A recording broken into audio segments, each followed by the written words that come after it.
Hello and welcome to Transfermarkt TV. My name's Stefan Binkowski, he's Manuel Veth, and today we are talking about a very impressive young player who has made the move to Aston Villa. His name is Jhon Durán. He's signed from Chicago Fire. And Manu, you seem to know everything about this guy. You are our MLS man, you are North American area manager. This is right in your back door, or your back garden rather, shall I say. For any Aston Villa fans who've never heard of this guy, which, you know, I'm not an Aston Villa fan, but I certainly haven't heard much of him, why don't you kind of fill us in on who he is, what he's done in MLS, and exactly why Aston Villa have spent the best part of 20 million euros signing him? Yeah, to be honest, I mean, this kid came out of nowhere, and not many people in North America knew him this time last year, right? He was signed by Chicago Fire in January 2022. For a measly sum of 1.7 million euros from Envigado. And Chicago Fire at the time used what they call in the MLS the U22 initiative to sign this player. The U22 initiative is essentially an extra designated player spot that allows teams to sign a young talent without a massive cap hit against the salary cap. They took a chance on him. It took a while for him to develop. But towards the second half of the season, he scored essentially a goal or was involved in a goal every second game. And his numbers really started to explode. Only 18 at the time, 19 now. And it was towards that end of the season that big European teams starting to sniff about and check out the player.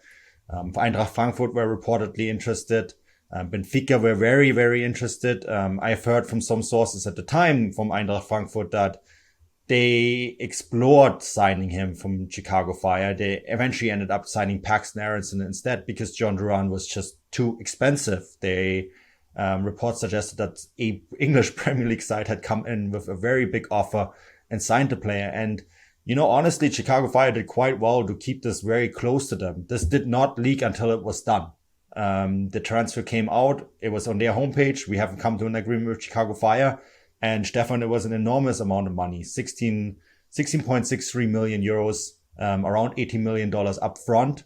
And then the deal can rise to around 20.5 million euros or $22 million once all performance add-ons are, reached. And these are very easy to reach performance add-ons. So yeah, it's a big deal for a player that has played one good season in MLS, who has shown.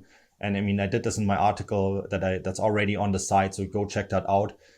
We worked together with a stats homepage called Goal Impact, and although his current goal impact is quite low, he does show in that particular stat category that he can actually probably be a very, very good player in a top 4 league. And we're talking not just above average, we're talking a very good player.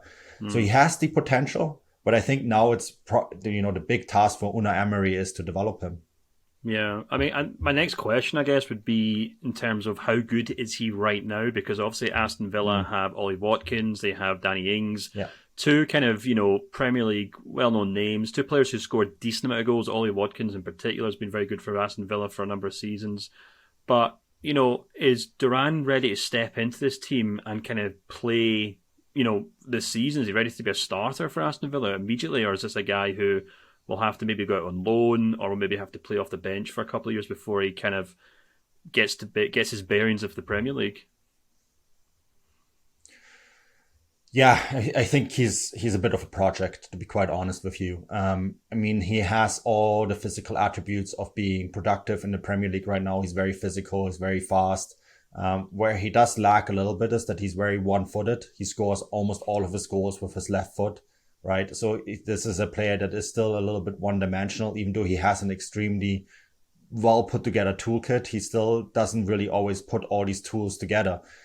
So I think this is a little bit of a project. Having said that, I think that his physicality works well in the league. And sometimes MLS numbers can translate really well into a top 4 league. We have countless examples of players making the jump and doing quite well. Miguel Almiron is one example, right?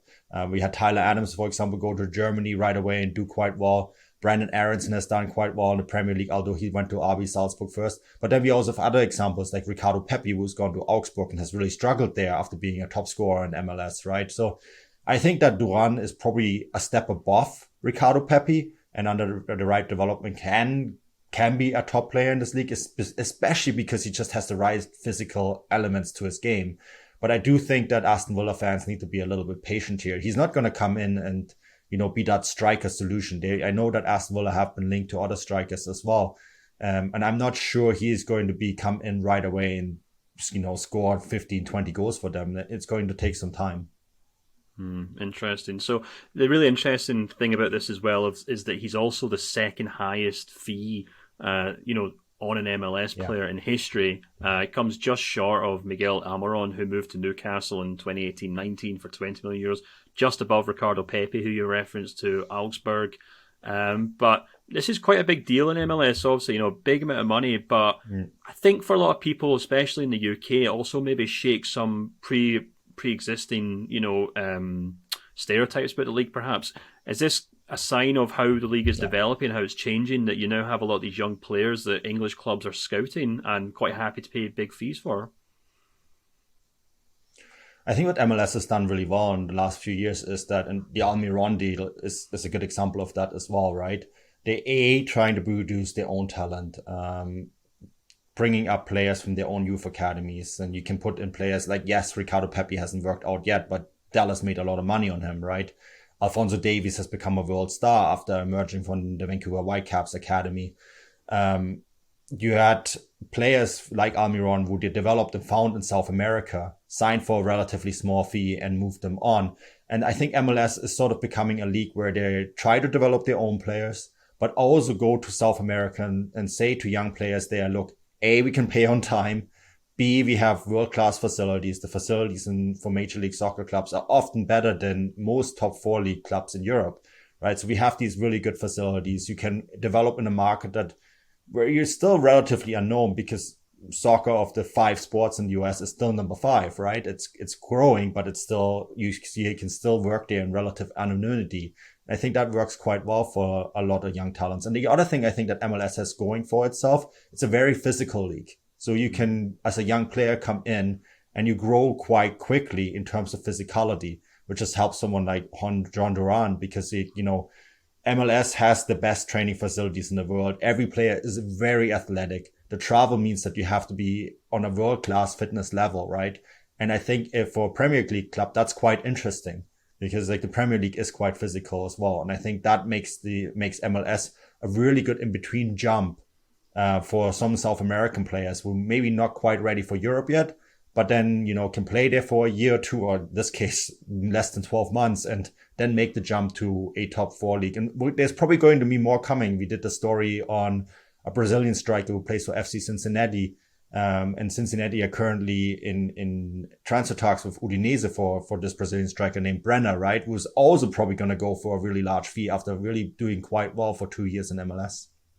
Yeah, very, very interesting. Well, if you're looking for more information, more stats, more news on MLS, make sure you head over to transfermarkt.us. If you're looking for more Aston Villa content, head to transfermarkt.co.uk. Or if you're just a general football fan, you can always head to transfermarkt.com, depending on wherever you are in the world. And until next time, we'll speak to you soon. Thanks.